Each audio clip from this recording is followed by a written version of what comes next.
Good evening, ladies and gentlemen, Sanjoy, my fellow panelists. My free advice to Shazia Ilmi is, now that you're in the BJP, don't quote Amartya Sen.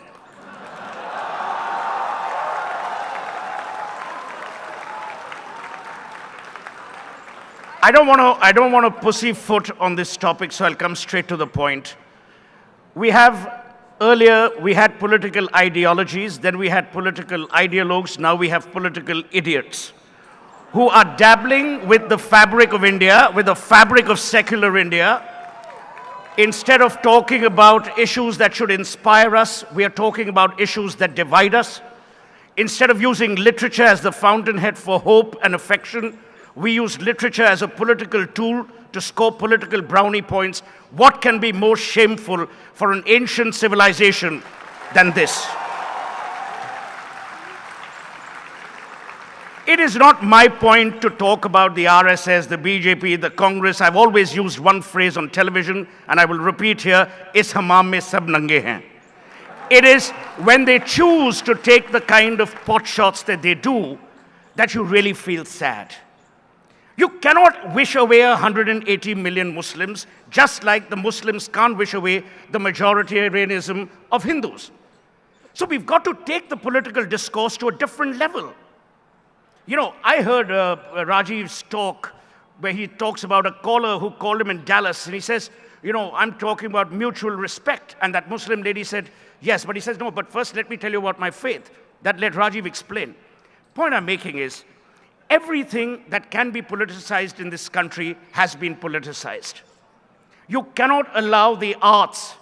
You turned M.F. Hussain into a fugitive, one of India's finest artists. If you have an objection with his art, then have a counterpoint to that art, but don't make him an exile and make him die in London. What Dinanath Batra, whatever his name is, did with the book and the shameless manner in which Penguin almost crumbled under the weight of political threat is equally saddening.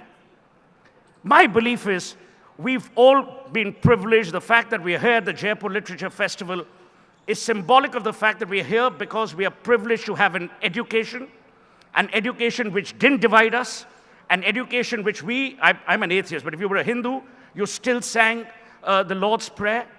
You celebrated religion privately. You didn't inject religion into your literary beliefs. You didn't score brownie points by creating false cases against people. And I will tell you, this harm will be deep, it'll be grievous, and it will make future generations of this country suffer. Narendra Modi will be well advised to publicly condemn the stupid statements that some of his colleagues keep making from time to time.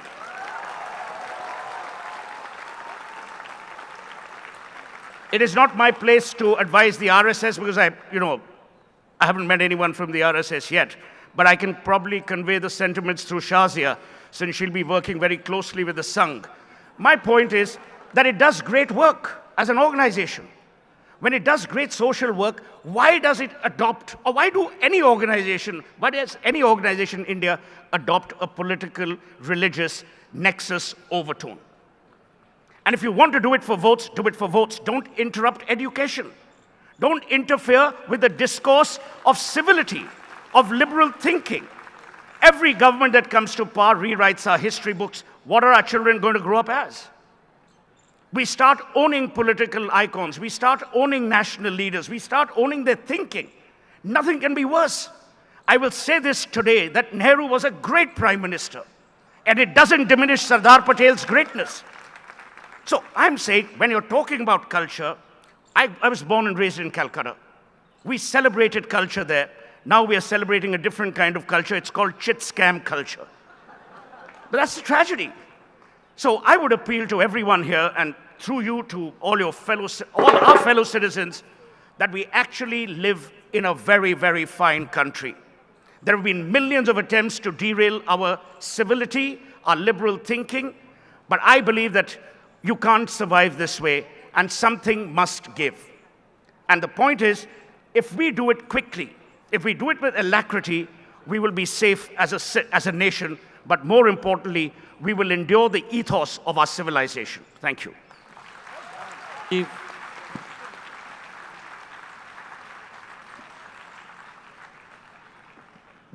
Thank you. Thank you to my fellow panelists and to all of you, wonderful large crowd here.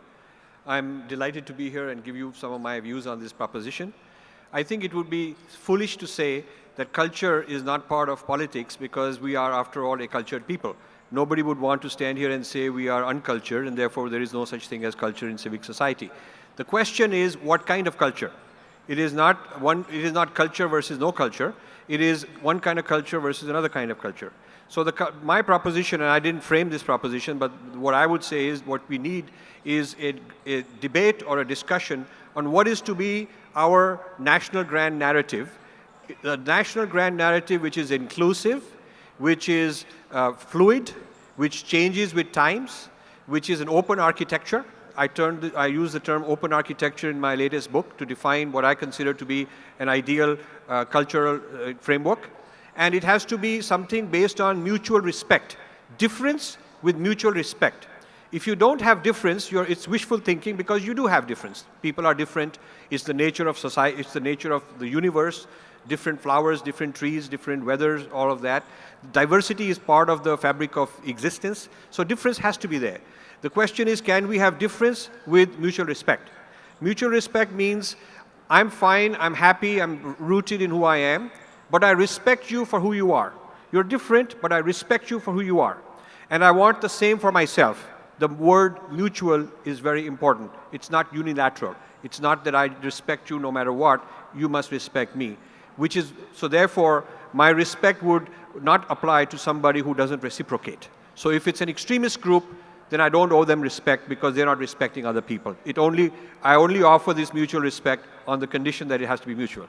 So if you have a culture of mutual respect and an open architecture which changes, which allows new people to come, new ideas to come, but they have to be good citizens on the principle of mutual respect. Otherwise, they're a virus. And like any open internet or any kind of system, diversity is welcome, but if somebody is trying to bring others down, then that's a virus that you get rid of. So if you have a culture on the premise of being an open architecture and fluid, evolving, porous, adaptive, contextual, then of course that is the bedrock of a healthy society, and why shouldn't that be reflected in the political system as well? The problem is that the political system is opportunistic for vote bank politics and short-sighted success, opportunism. And so because the political system is based on a parliamentary system, it's inherently fragmented, and therefore success is based on convincing a small group of people or a large group of people on some kind of identity politics that you are being victimized, something wrong, other Indians are against you and I'll save you. And so this divisiveness of politics is a result of identity politics. And therefore, the culture gets used or misused as a device for political expediency. It is not the fault of the culture. It is not a fault of the religions. It is not a fault of the diversity. It is a fault of the way these things are utilized for the expediency of political people who want to fabricate the history, who want to commission the media, who want to commission and sponsor intellectuals. Intellectuals and media, unfortunately, have become agents of this kind of a divisive politics. So culture, if culture comes first, and culture is based on mutual respect and an open architecture, then the political people are not the ones who are going to control this culture and manipulate it and use it for their own means, and then you have a happy society and a healthy society, and the political system should patronize festivals, which is culture, and patronize the enrichment of all of us, rather than controlling, dividing, and trying to use it for their own purposes. Thank you.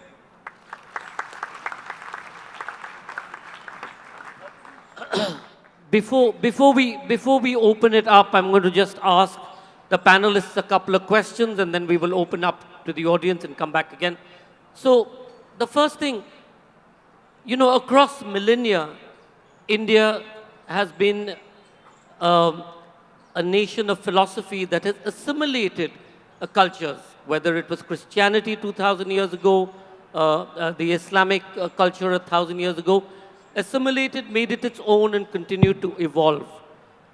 Has culture, or has a lunatic fringe on both sides of the political divide hijacked this middle path that India has known for millennia for their own particular purposes, or you feel that that's an evolution of the system? You know, I mentioned that in my opening remarks. I have no issue with lunatics. I mean, we are blessed that they exist so that we can be defined as sane. So you will always have the lunatic fringe, and the lunatic fringe will always have a voice which will be carried by certain sections of the media to sensationalizations. So take that aside.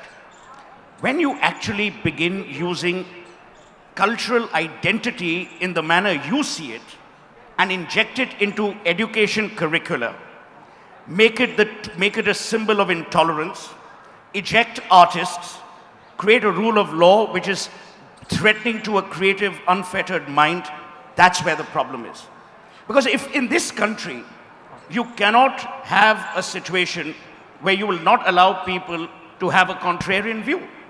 You may disagree with the view, but you don't necessarily have to be disagreeable. The tragedy in India is we have now become intolerant and disagreeable. We want to beat the hell out of someone because we believe that something threatens our religion, our belief system, our culture. Half the guys who objected to Rushdie's book haven't read the satanic verses. Half the guys who objected to Hussein's art haven't read the epics. And I want to ask a simple question, or place a simple question.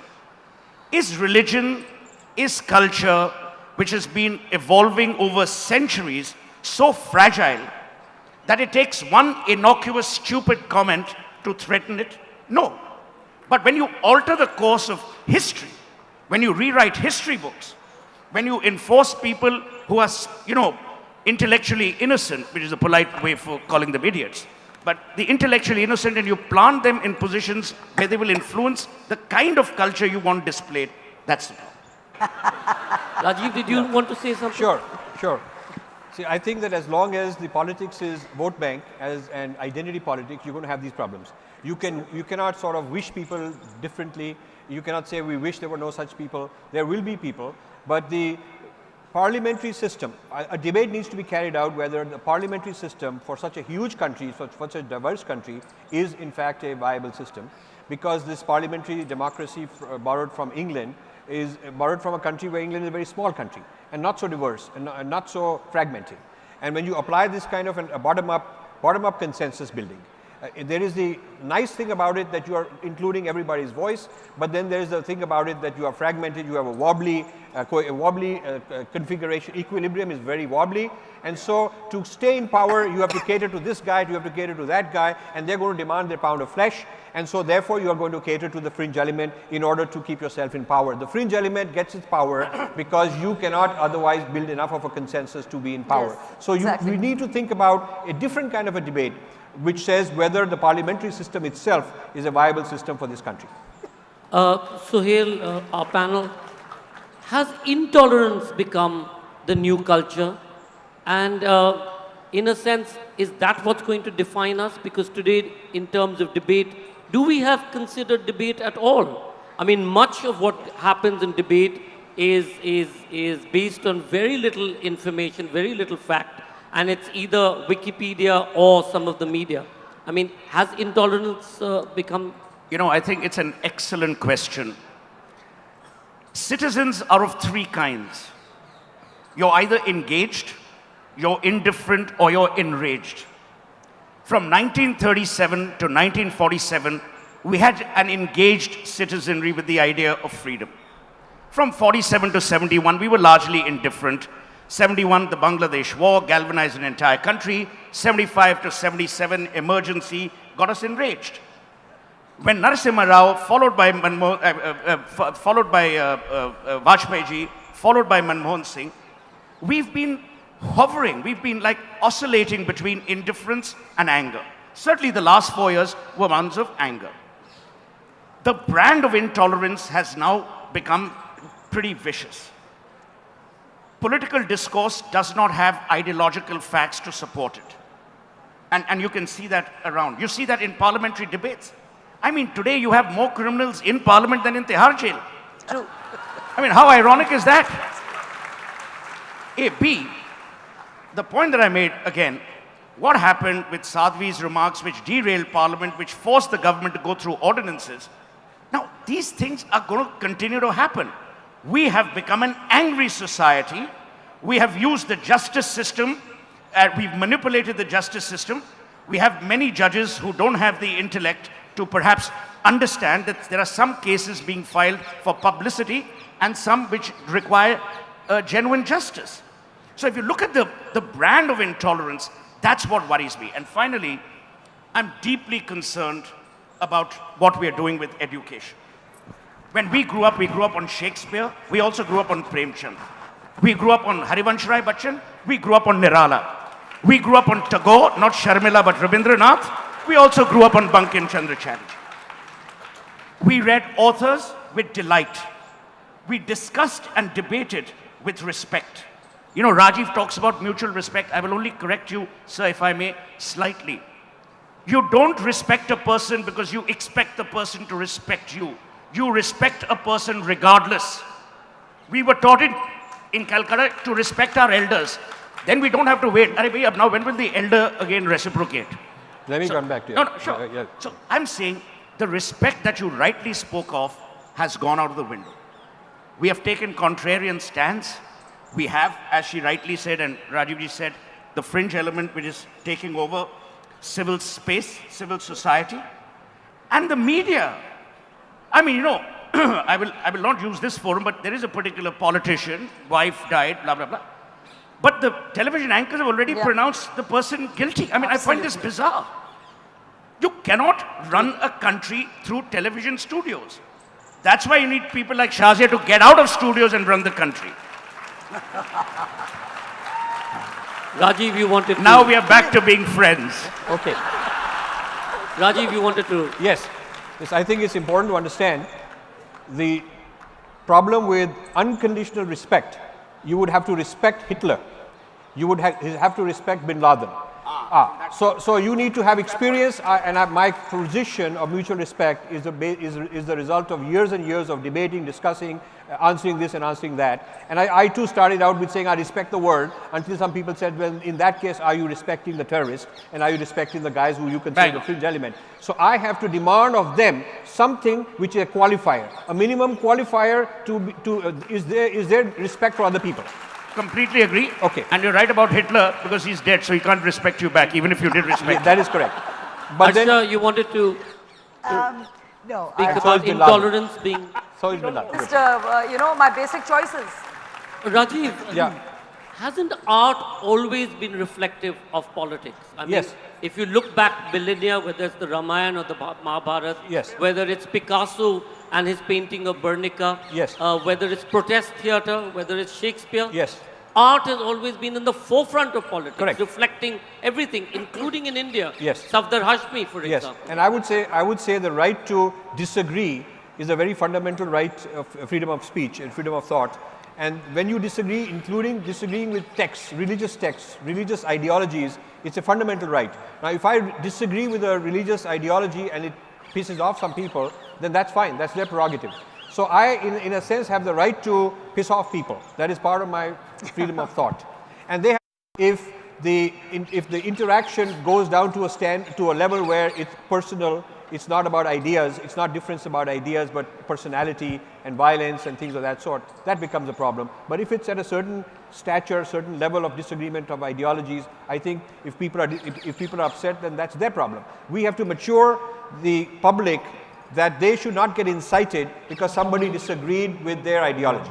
That, I think, is a maturation process of society, rather than clamping down on people and saying don't say this because it will offend somebody, because then you're going to keep them immature. You have to make people rise to a level where they can handle disagreement, they can handle being told certain things. But you see, Fringes that we were talking about. and you know, I will just, for God's sake, we as a country have been invaded, we've been colonized, we've embraced various aspects of culture, including food. I mean, thank God the Mughals came into our country, and that's why we have Kareems. And Taj Mahal. Thank God the British came, which is why we have the Indian Railways. So, you know, you've got to be accepting of the fact that every invasion gave us something. Given the nature of the country that we are, we've only absorbed and we've never confronted. So since India is the land of invasions, now are you looking for an American invasion or a Chinese invasion? That's happening, I believe. No, but you would know it's happening in Delhi on all the news channels. Let me tell you, this is a very serious problem with the way Indian history has been taught to a lot of people, that Indian civilization is basically upgraded every time an invader comes. This is the invasion theory of India. Wait, let me tell you, the Aryans came and brought us Sanskrit and Vedas. Then the Greeks came and brought us philosophy. We didn't have any of that, and mathematics and so on. And then some other guys came, Mughals came and gave us chicken tikka and sitar. Not chicken tikka. Whatever they gave us that stuff. They gave us tandoori they gave us. And then the British came and gave us cricket. No, they didn't even give you tandoori. We can have a food discussion separately. You make a philosophical point first. Yes, the British gave us cricket and science and rational thinking because we were stupid before that. And now the Americans will give us human rights. This is the theory of invasion. That you'll have to ask the Prime Minister. Obama's his guess, not mine. But let me, no. This is the most pernicious defensive argument, and let me explain. I did not use the word upgrade. I said we have the civility to absorb the best of what cultures But offer. you glorify. Hear me out. Yeah. I didn't glorify. I know reasonably well what the language should be. So, I don't need words from you to buttress my speech. Having said that, I think we have been a gracious civilization. It doesn't diminish our own achievements. It only embellishes them. All societies evolve. I mean, the Irish brought a lot in various forms to America, the country of your inhabitants presently. I'm not for a moment suggesting that India gets weakened if we talk about our past. I think India gets stronger if we talk about the past that we had. But the implication is that if invasion 1 through n have strengthened us, then the next n1, n+1 and n+2 would be a good thing for us, and therefore we should now choose who is the next invader. I'm not Nostradamus. Suhel, let me ask you to hold that. Arsha, going back to a statement that you made about, that we are still liberals, etc. Has the liberal voice been marginalized, especially when it comes? Sir, my question is to you. So your main emphasis was on objective education and history. But we have different political philosophies in India, and they do influence education. So how can we have objective history written? Very good. Okay, Very good. objective history and the gentleman in the blue, How can we have objective history when there are so many philosophies? If to take that, the question to aapne, the one you asked. On How history, can you have? How can history be objective? No, but History is never objective. History is recorded, and it is through the chronicler's eyes that you see history. People could have, there was a lovely session in the Jaipur Literature Festival this time on the interpretation of the Mahabharata with Vivek and Amish. So the interpretations can be different. I'm saying don't inject or alter history to suit, as he also said, political expediency. The point is, when you use books to replace the ballot paper, you will always have a problem. But I think the problem is more complex, and she's raised a very interesting point. History has been used to encourage vote bank politics, because you go to a community and say, historically, other Indians have abused you, exploited you, and I'm the one who's going to save you. So then that boosts my status with these people. If you elect me and I go to Delhi, I'll champion you. So this business of writing history, this whole subaltern history is a history written for oppressed people. So who is oppressed and who is not oppressed and who did the oppression is a very subjective evaluation. So therefore, if I need votes from these 50 million people or some number of people, and I can say that they don't have a voice, I'll be their voice, and I teach them some history which shows that they are the exploited people by others, I may get ahead. So I think that's the nature of the question, and it is really a very serious question, because when more and more archaeological evidence, more and more scientific evidence is overturning what was considered to be the truth of history. People are discovering older civilizations that ever existed. They're discovering manuscripts which originated in one country, having also migrated to another country. So all kinds of new evidence is coming out that tells us that the history that has been constructed, which is being taught in schools most of the time, is actually not false. It is actually not true, and some of it has actually been manipulated. So the British had a certain history of India. And then Majumdar, after independence, created a very patriotic national history of India. Then the Marxists came and toppled it over and said that we want a subaltern history because India is a land, traditional classical India was a land of oppressiveness of other people. So now you see the BJP has come and want to take the control of history. So this history has been a political football. It is not a BJP project. It was a project of the Marxists. Before that, it was a project of the British. Before that, after the British left, Nehru actually, Majumdar did probably a very decent job of Indian history without blaming any. There was no blame game. It was a lot of facts in many volumes of the history of India. So I think this is not a trivial question. Shazia, you were saying. And I'm all for it. Rajiv? Well, I want to comment that we talked about anger, but I think anger coming out is a reflection of frustration, and so it should come out. And in the old days, you had dictators, you didn't have the media, you didn't have these outlets, the technology wasn't available, so anger didn't come out. It's not like something new has happened. Obviously, if you see the oppression and the conquest and all kinds of things that societies went through, there must have been anger, but there was no outlet. So this outlet, this anger is sort of a barometer of frustration in society, and it's better to let it out than to let it suppress. As far as freedom is concerned, and the right to criticize somebody's religion and make cartoons or PK movies and all that stuff, my feeling is that I do not agree with banning any of that, but I think that there should be an equal opportunity for the other side to represent itself. I do not always see that in the media. I do not always see in the mainstream media that different voices are given an equal chance, and I can go into a whole lot of autobiographical things which I don't want to, where certain voices are systematically suppressed. So the social media is actually a good thing, whatever it may be happening, but the social media is a good thing because it's the only way that the public, young people especially, have to express their views against what they're hearing in the mainstream media, because the mainstream media, somebody controls the mic, controls who gets invited and who won't get invited. In social media, they cannot do that. So I think the voice of the people through social media is a good corrective to the power and hegemony of the mainstream media.